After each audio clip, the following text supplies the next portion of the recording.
इस बार विपक्ष में सबसे ज्यादा सीटें पाने वाले कांग्रेस पार्टी ने लोकसभा में राहुल गांधी को नेता प्रतिपक्ष बनाया है।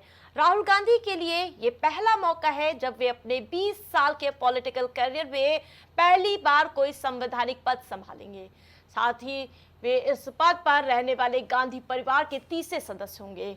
इससे पहले उनके पिता और पूर्व प्रधानमंत्री राजीव गांधी ने 1989 और 90 में और मां सोनिया गांधी 1999 से 2004 यानी कि 4 तक इस पद को संभाला था। तो वहीं अब राहुल गांधी भी इस पद को संभालते हुए नजर आएंगे। बड़ी जिम्मेदारी सौंपी गई है। वहीं राहुल गांधी संवैधानिक पद पर होंगे। पूरे देश की जिम्मेदारी होगी। पूरे देश की जिम्मेदारी को निभाते हुए राहुल गांधी नजर आएंगे। बड़ी जिम्मेदारी सौंपी गई है। जनता के मुद्दों को संसद तक उठाने की जिम्मेदारी अब राहुल गांधी के कंधों पर आ चुकी है। तो वहीं राहुल गांधी कितने तैयार नजर आ रहे हैं और किस साथ ही किस प्रकार से सदन में अब राहुल गांधी का रुख होता है, काफी देखना दिलचस्प होगा। वहीं आपको बता दें कि राहुल गांधी के लिए ये पहला मौका है जब वे अपनी 20 साल के पॉलिटिकल करियर में पहली बार कोई संवैधानिक पद संभालेंगे।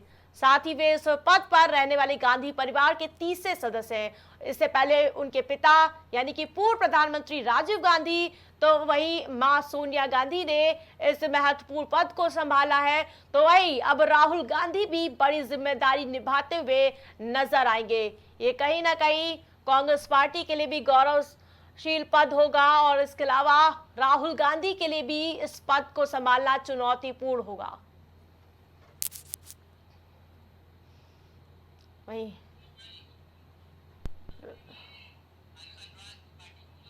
इस खबर पर ज्यादा अपडेट के साथ अनुराग त्रिपाठी हमारे साथ जुड़ चुके हैं। अनुराग, राहुल गांधी के लिए ये पहला ऐसा मौका होगा यानी कि 20 साल के पॉलिटिकल करियर में पहली बार कोई संवैधानिक पद संभालने जा रहे राहुल, कितनी चुनौती होगी? देखिए आरती, बिल्कुल जाहिर तौर से गांधी परिवार से ये तीसरे सदस्य होंगे। उनके पिता जो राजीव गांधी थे 1989 से 90 तक रहे। इसी तरीके से उनकी मां सोनिया गांधी 1999 से 2004 तक इस पद पर आसीन रही और अब ये राहुल गांधी के लिए बड़ा चैलेंजिंग मौका है। राहुल गांधी की पार्टी की बात कर लें कांग्रेस की, तो इस बार 99 सीटें वो जीत कर आई है।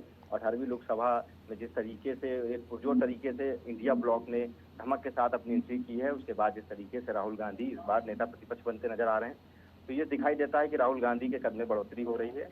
इस बार जिस तरह से नेता प्रतिपक्ष के लिए 55 सीटें मिनिमम चाहिए होती हैं, तो इस बार उनका आंकड़ा 99 का है, तो वो कहीं ज्यादा है। 2014 में जहाँ 44 पर कांग्रेस सिमट गई थी और 2019 में 52 सीटों पर सिमट के रह गई थी, इसलिए उनको ये मौका नहीं मिल पाया है। लेकिन इस बार जब नेता प्रतिपक्ष ही होंगे, साथ ही वो लोक लेखा समिति जो होती है उसके भी अध्यक्ष होंगे।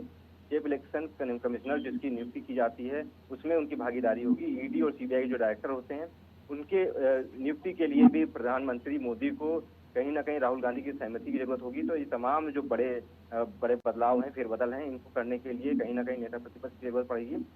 और जिस तरीके से इस बार के चुनाव में हमने देखा भारत जोड़ो या भारत जोड़ो न्याय यात्रा एक सक्सेसफुल तरीके से राहुल गांधी ने करके दिखाई है। उसके अलावा अनुराग, जिस प्रकार से इस बार सीटों का नंबर भी अच्छा है विपक्ष के पास, इसके अलावा डिप्टी स्पीकर को भी लेकर लगातार मंथन देखने को मिल रहा है। जिस प्रकार से तल्ख तेवर दिखाते हुए स्पीकर पद पर कैंडिडेट उतार दिया, तो अब डिप्टी स्पीकर को लेकर क्या हलचल देखने को मिल सकती है?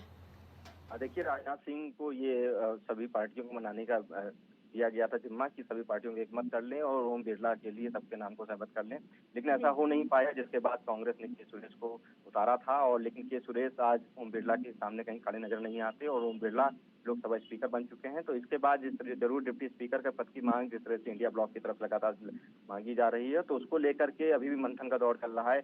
अभी ये तय नहीं हो पाया है कि क्या डिप्टी स्पीकर कांग्रेस का या कोई और किसी पार्टी का सहयोगी दलों का इंडिया ब्लॉक से हो सकता है।